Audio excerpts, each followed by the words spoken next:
Jordan Belfort, aka le Loup de Wall Street, ou pour les anglophones, The Wolf of Wall Street, a encaissé plus de 200 millions de dollars en vendant des actions à 1 dollar. Et je vais t'expliquer comment il a fait. Il était tout simplement l'un des meilleurs vendeurs de sa génération. Et ça, il est principalement devenu grâce à un système de vente qu'il a appelé la Straight Line System. En français, le système de la ligne droite. Dans cette vidéo, on va justement décortiquer ça, décortiquer ce système pour que tu puisses savoir comment utiliser ce système de vente qui a fait des millions et des millions à Jordan Belfort et ses équipes. On va d'abord parler des fondations de la Straight Line pour ensuite voir comment ce système fonctionne en action. Et la dernière technique que je vais te présenter est l'une de mes préférées parce que c'est celle qui marche le mieux. Alors reste bien jusqu'à la fin de la vidéo pour voir ça. Ok, du coup, la Straight Line, c'est quoi? Donc on a dit on va commencer d'abord par les fondations. Donc là, les fondations, c'est vraiment quelles sont les fondations qu'il faut avoir avant même de commencer à utiliser le système. La première fondation à avoir, c'est que Jordan Belfort dit dans tous ses écrits et dans toutes ses vidéos, quand il apprend la Straight Line, c'est qu'on a 4 secondes à partir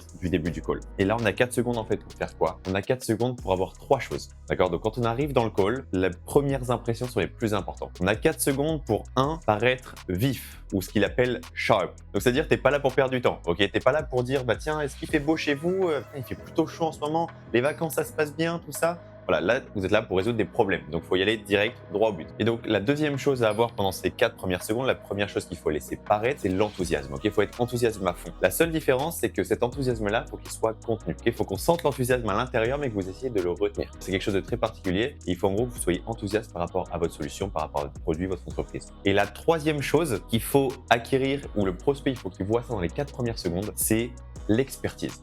Il faut que vous apparaissiez comme un expert dans votre domaine. Donc dans les 4 premières secondes, ce qu'il faut que le prospect voit, c'est que vous êtes vif, vous n'êtes pas là pour perdre du temps, vous êtes là pour résoudre des problèmes. De 2, il faut qu'il voit que vous êtes enthousiaste par rapport à votre solution. Et de 3, il faut qu'il voit que vous êtes un expert dans votre domaine. Ok? D'accord, donc il faut ces 3 choses dans les 4 premières secondes. 4 premières secondes, c'est très très court. Maintenant qu'on a vu ce qu'il faut faire pendant les 4 premières secondes, on va voir le deuxième point qui est la certitude. Donc la certitude ou conviction, d'accord? Ça va être un petit peu la même chose.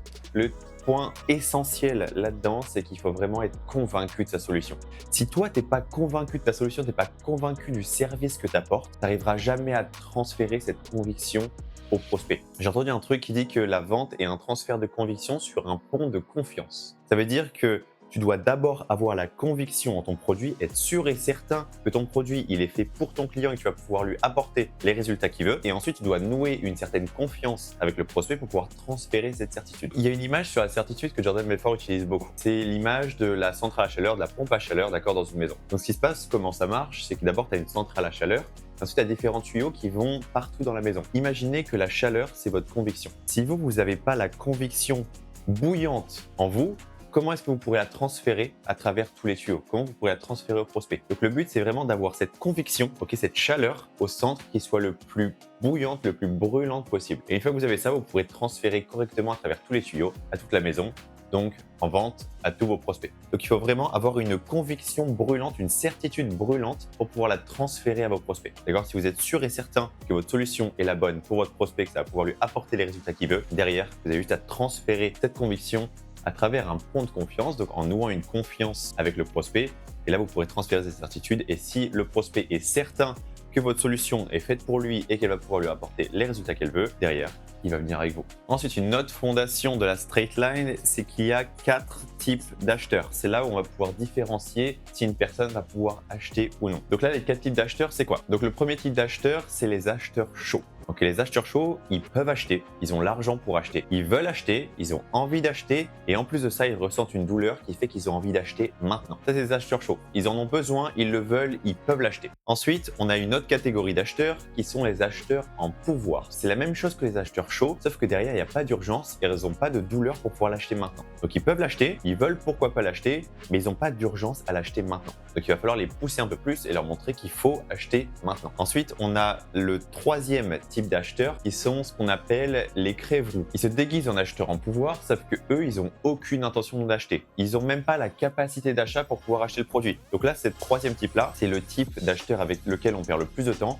parce qu'on a l'impression qu'ils sont intéressés, qu'ils veulent acheter, mais ils n'ont aucune intention d'acheter. Ils sont là uniquement pour des informations. Donc cela, il ne faut pas s'embêter avec ça, il faut réussir à les repérer, ça va venir avec l'expérience. Mais plus on les repère rapidement, moins on perd de temps. Et le quatrième type d'acheteurs, eux, c'est les erreurs. Ils sont même pas intéressés par l'offre, on perd pas de temps avec ça, on les enlève direct du CRM. Donc ça, c'est les 4 types d'acheteurs définis par Jordan Belfort dans le principe du système de vente de la straight line. Ce qu'il dit aussi, c'est qu'en prospection, c'est là où on détermine les différents types d'acheteurs. Et au final, à peu près 50% des prospects à qui on va parler vont être vraiment intéressés, vont être qualifiés pour notre produit. Imaginons qu'on appelle 100 personnes. Déjà, il faut partir du principe qu'il y en a uniquement 50 maximum qui pourront être intéressés par notre offre et qui pourront se qualifier pour pouvoir l'acheter. Donc là, c'est justement à ça que servent ces 4 types d'acheteurs. On peut les identifier pour ensuite pouvoir les trier pour ne pas perdre de temps inutilement. Ensuite, une autre fondation de la straight line qui est très importante cette fois, c'est les 3 niveaux de certitude. Donc là, en fait, tout simplement, ce que ça dit, c'est que le prospect, quand il va venir avec vous, il y a 3 différents niveaux de certitude qu'il va considérer inconsciemment dans sa tête. Il y a le premier niveau de certitude qui est la certitude en le produit. Okay. Est-ce qu'il croit que le produit est fait pour lui? Est-ce qu'il croit que le produit va pouvoir résoudre ses problèmes?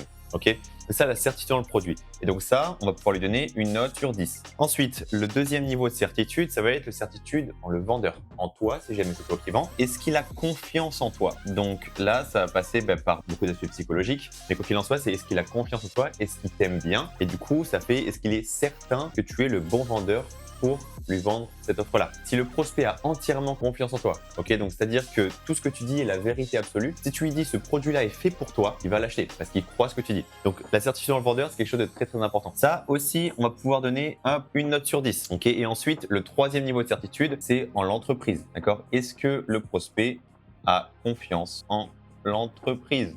Et donc ça, pareil, une note sur 10. Chacun de ces 3 niveaux de certitude a une note sur 10. C'est-à-dire que pendant l'appel de vente, notre but, c'est d'arriver sur ces 3 niveaux de certitude le plus proche de 10. Le produit, il faut que le client croit absolument que le produit est fait pour lui, qu'il va pouvoir résoudre son problème. Le vendeur, il faut que le client croit que le vendeur est fait pour lui, qui dit la vérité, que c'est quelqu'un de confiance, que c'est quelqu'un qui l'apprécie. Et l'entreprise, que c'est une entreprise de confiance. Encore une fois, vous voyez le point récurrent, la confiance qui revient à chaque fois. Ok, donc l'entreprise, c'est une entreprise de confiance, une entreprise qui est faite pour lui, où il va être bien accompagné et qui va pouvoir avoir les résultats qu'il veut. Donc, les 3 niveaux de certitude sur 10, quelque chose de très important, on va y revenir un petit peu après. Et enfin, le dernier point des fondations de la straight line, c'est Jordan Belfort qui a défini 2 paliers. Ces paliers sont assez particuliers parce qu'on a un palier qui va être d'action. Donc en fait, ce palier d'action, c'est à quel point le prospect a une résistance à passer à l'action avec toi. Et donc là, ce premier palier d'action, c'est plus il va être haut, plus le prospect aura de la résistance à passer à l'action, à acheter chez toi. Le deuxième palier, c'est un palier de douleur.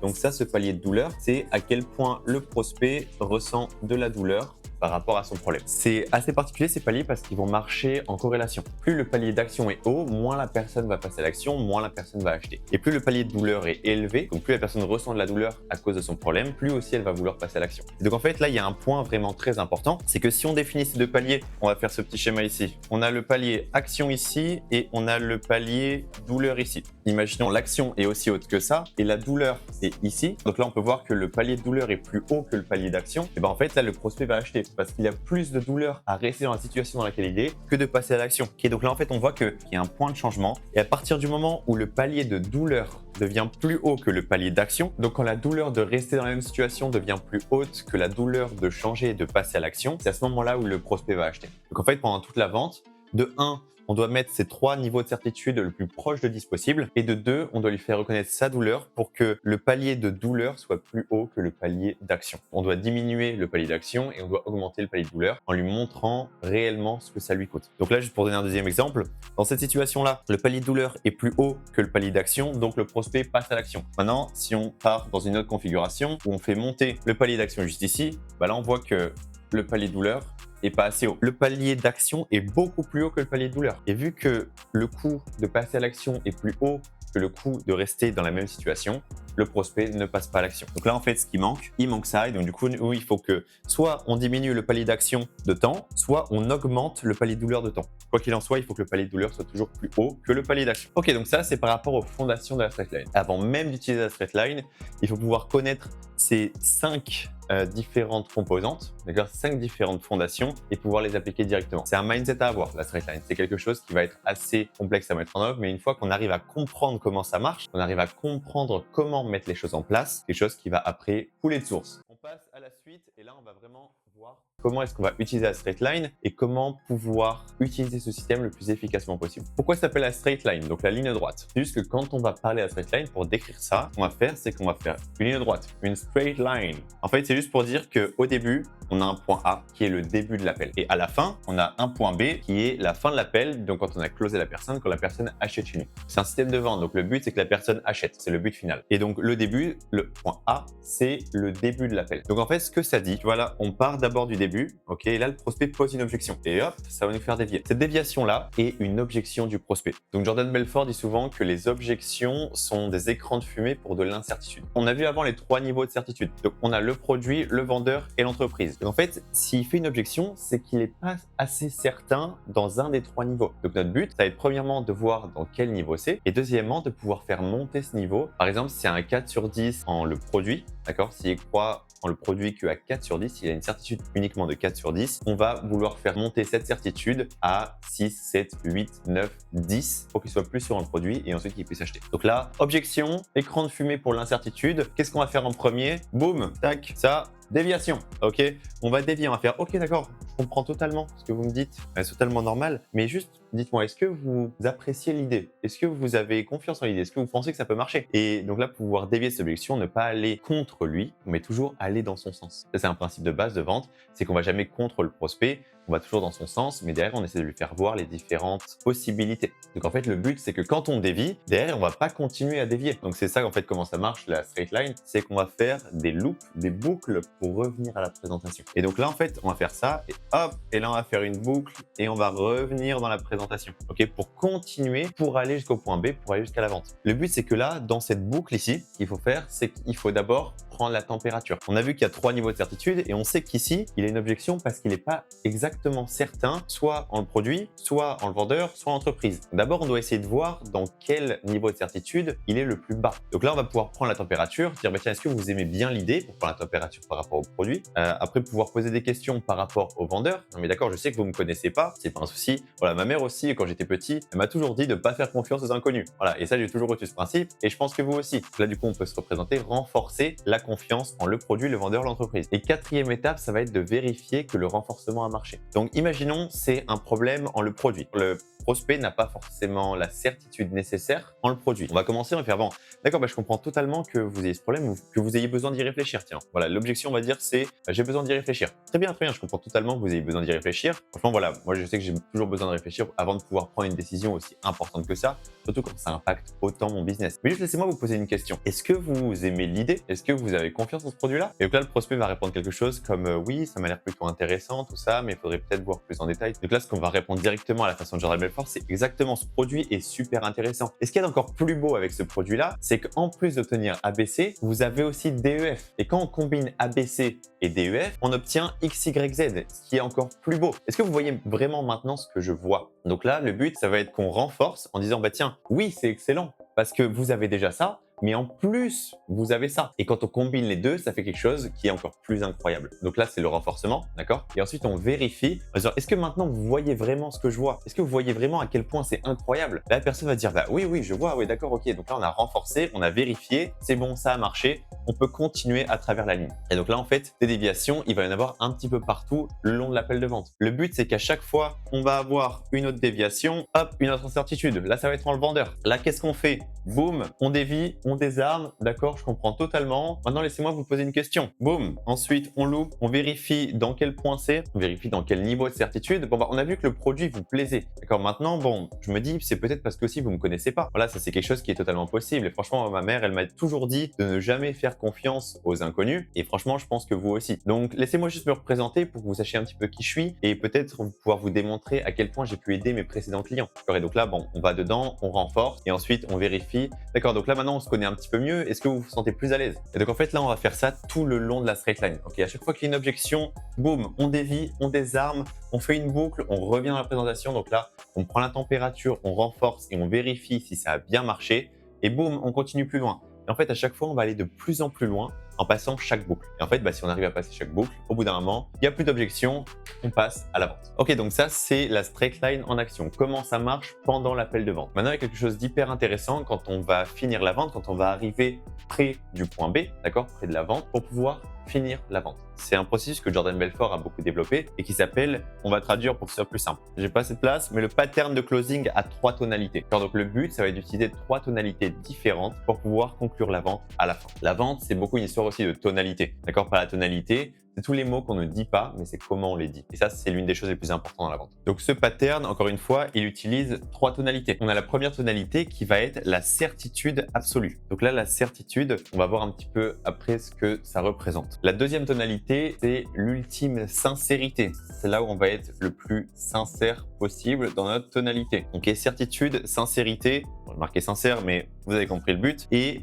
le troisième, c'est ce qu'on appelle l'homme raisonnable. Là, du coup, pour donner un exemple de ce que ça veut dire, parce que là, juste, je marque des mots, certitude, sincérité, raisonnable, mais qu'est-ce que ça veut dire en fin de compte, ce pattern de closing à 3 tonalités? C'est quand vous allez être à la fin, vous allez pouvoir utiliser ce pattern pour pouvoir conclure la vente. Imaginons, on parle à un client qui s'appelle Julien. Donc ça fait, Julien, tu me donnes une chance et crois-moi, tu vas être très impressionné. Ça te paraît bien? Ok, donc là, on voit les 3 étapes. D'abord, certitude, on monte la voix. Julien, tu me donnes une chance. Donc là, certitude, d'accord? Tu me donnes une chance. On fait monter la voix. Et ensuite, on baisse la voix et crois-moi, tu vas être très impressionné. Baisse la voix, ça démontre de la sincérité. D'accord? Dans la tonalité, on paraît plus sincère. Et ensuite, on a l'homme raisonnable. Ça te paraît bien?